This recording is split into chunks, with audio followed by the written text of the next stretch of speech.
podcast where we discuss fertility and natural family planning with our friends. Today's guest is Jim Volpe. Jim is a systems engineer, a couple-to-couple league teaching couple, and a Fertility Science Institute coach. He and his wife Jen learned the symptothermal method from Couple to Couple League while they were engaged and have practiced it since they were married in 2001. Jim was ready to teach by the end of the first class when he realized the amazing design of a woman's reproductive system. Jim and Jen practiced diligent charting as well as diet and exercise to overcome infertility and conceive their first child. Jim's interests are in natural childbirth as well as the use of apps such as PeakDay to aid in characterizing a woman's cycle. Welcome to the PeakDay podcast, Jim. Thanks, Martha. Tell me a little bit about your background in systems engineering. I work for a really large company, and I've always been on the testing side of software, in particular, understanding the whole product we're creating so I can test it correctly, thinking like a user. And, that's kind of the motivation in learning about a woman's fertility, the whole system, how does everything work together? And I've realized sort of over time that apps can help us with that. Software can help us get a better picture. And I like seeing the bigger picture, the whole system. You were part of the PeakDay App Testing. What was your experience with testing the PeakDay app? It was fun. Mostly, I never actually tested an app before on a phone. Like usually when I'm testing, I'm at a machine and I've got lots of tools to help me do it. So it was really interesting, because a tester is kind of like a toddler. Like, how do I break it? How do I touch it? How do I make it do things? Especially what it might not be supposed to do. You kind of act like you don't know what you're doing, because that's how I test. So it was really fun to poke at things. And of course, I'd been using our previous software packages since they came out. So I sort of knew, okay, it always got this thing wrong. Let me poke at that and see how it goes. And it was really cool, again, because I like modern software. It's neat to see it develop, to get more intuitive as it goes, and to fix those things over time. So what did you find was one or two of the biggest improvements? I didn't initially believe it, but I really like the new color scheme. That always seems a little surface level, and I shouldn't be very excited about that. But it really is nice. It's just a pleasant scheme. And then secondly, again, I had someone else point this out to me before I realized it was the most valuable thing to me, the ability to compare different cycles over time. Because I often, when I was talking with my wife, I would flip through different cycles to see, when was peak day in the last few cycles, how long were the last few. And that little chart that stacks them all side by side is just perfect. It's just all the information you want passed on very easily. Again, the color scheme comes into play and lets you quickly compare stuff. And that's what I love. I love being given that information so I can decide what to do with that. Speaking of coaching, Couple to Couple League introduced its outreach, Fertility Science Institute.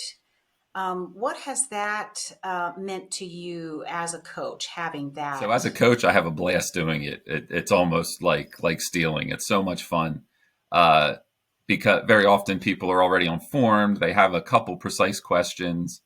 I'm always surprised. I always think more women would be embarrassed to talk to a guy, but that's almost never an issue. Most people are just like, hey, you seem knowledgeable. I have this question. I want to hear from you. And perhaps as an atypical engineer, I do enjoy talking to people and meeting new people, which is not common for engineers. And so that, every phone call is a new person I get to help. So in a coaching session, have you ever had the husband and the wife on the session, or is it generally just the woman?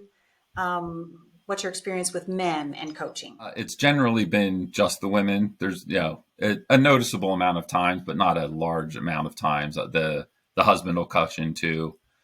Since the intro call is 15 minutes, it is pretty quick. So it's usually one person with a bunch of questions. and no continuing person has had the couple with me. Um, yeah, and I think as usual, usually the men either have one precise question or just seem there to support and to hear what I'm saying, or I never complain if someone wants to know who this guy their wife is talking to. So I'm kind of glad, hey, you're here. Yeah, let's have a relationship, keep track of each other. So, what is it that you really enjoy the most about coaching? I've invested all this time in gaining this information, and it's so nice to have people to be able to give it to people. The real benefit is just I feel like I learned something and it really helped me, and I want to give that to other people. So coaching gives me the chance to give it, and again to give it all around the world now, which is an amazing thing. So, let's kind of go back and talk a little bit about how you learned about natural family planning and couple to couple league. We include this speech in all our classes, of course. In college, I didn't exactly live a life of high moral standards. Um, and I realized, through a lot of pain and suffering, that was a bad thing, and standards would help me live better. And then I met this girl, and it turns out, her one of her filtering questions. We were in a club on campus, and she said, "Oh, whoever she married would do this NFP thing because the club had brought in a couple who did NFP to talk about it and share how it benefited their marriage." And of course, I liked this girl, and I said, "Yes, absolutely, that's the thing we will do." So naturally, I married that girl, a few years later, uh, and again, she was really the one who knew I wanted to teach by the end of the first class. I'm an engineer. I'm not always introspective. Sometimes I'm just sort of learning and doing and not realizing. So she knew she was in trouble by the end of the first class, that this was going to be a thing I would do forever. Uh, and so we held off a few years. We were just married. We didn't start teaching right away. But shortly, in those first few years, we were learning, and then teaching after that. And it's been such a part of our life. I can't imagine not doing it now. You apparently had some fertility issues when you were trying to conceive a child. Would you care to share a little bit about that and Oh, sure. how did you use natural family planning for your infertility issues? I think like a lot of couples, we started out spacing. We were married pretty much right out of college, and we were getting our master's degrees and stuff, so it felt wise. And then because of the natural rhythm, right? Every month we're sort of asking the question again: Are we ready yet? How do we think we are? Which is such a blessing to have that sort of check in your life.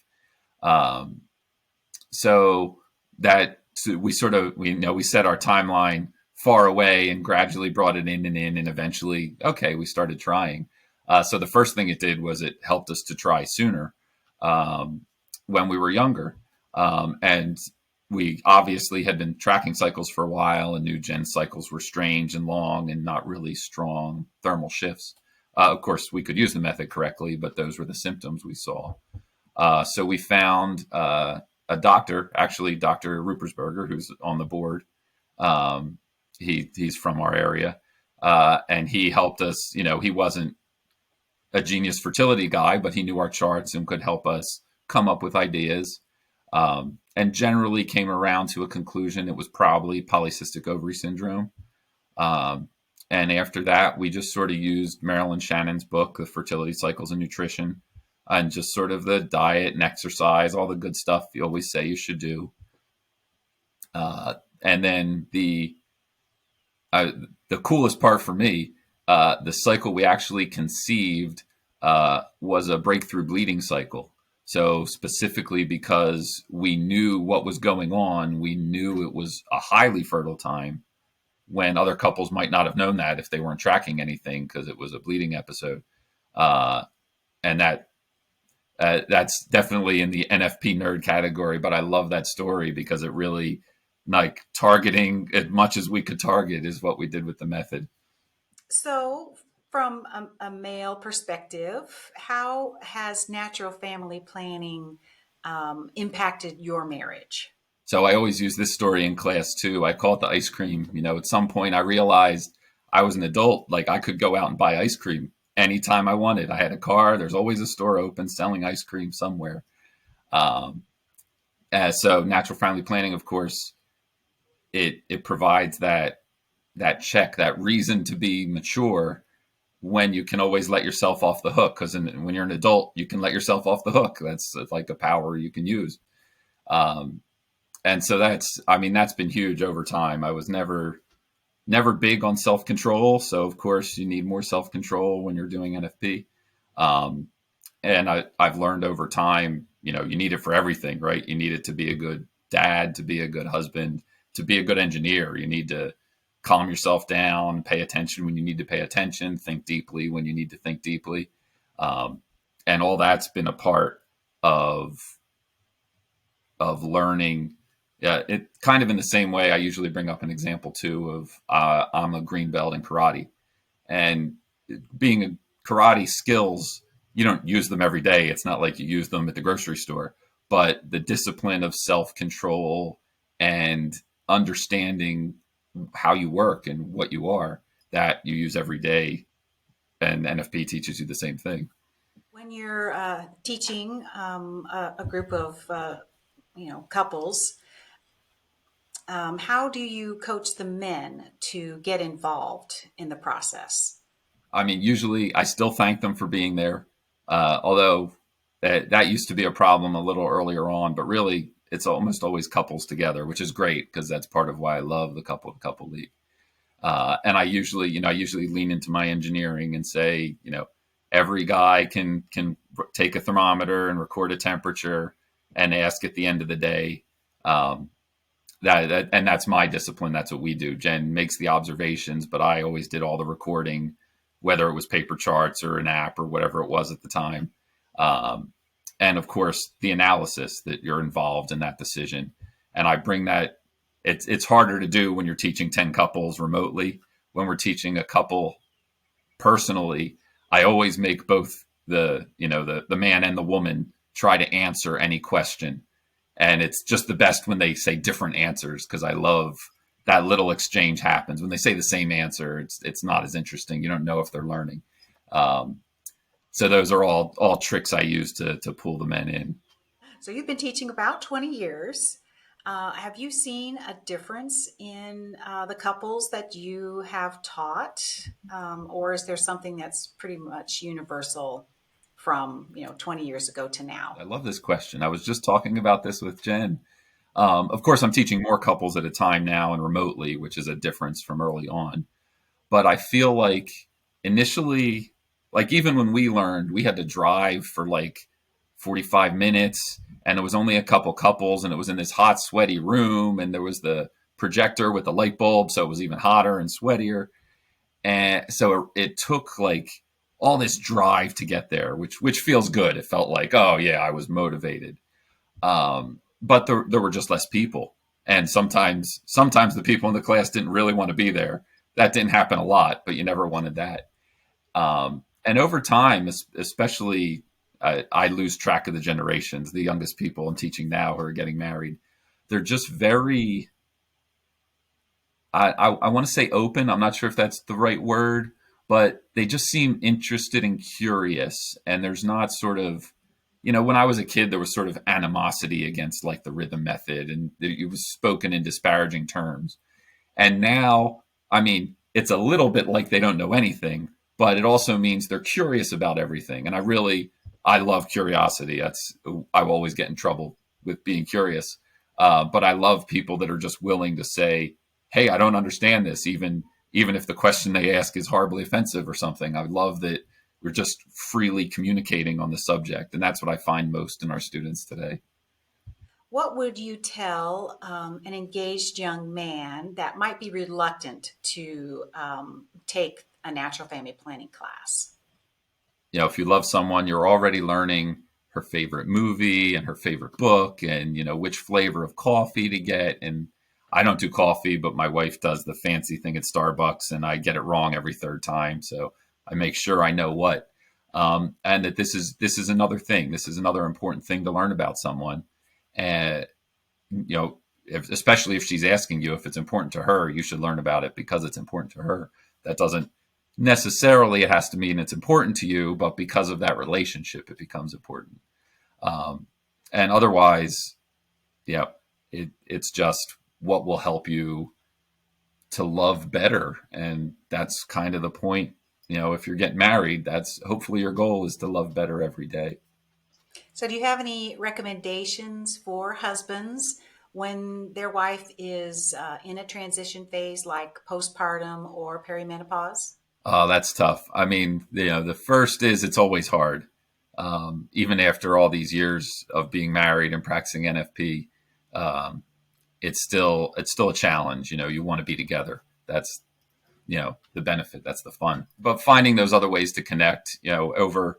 Over time, we learned we love board games, very complicated board games. So we'll spend time connecting that way. At different times, we were big Star Trek fans, so we watched all the Star Treks together. Now, over time it changes. We're not so much Star Trek; we're more in the board games now. But that's part of it too. Is never keep looking, and if something isn't working, try the other thing that might work. Uh, those are probably the overall tricks. Thanks so much, Jim, for being our guest on the Peak Day podcast. Thank you for having me. It's an honor to be interviewed. It's an honor to sort of give back a little and help CCL grow in this new digital age. I look forward to working with you again.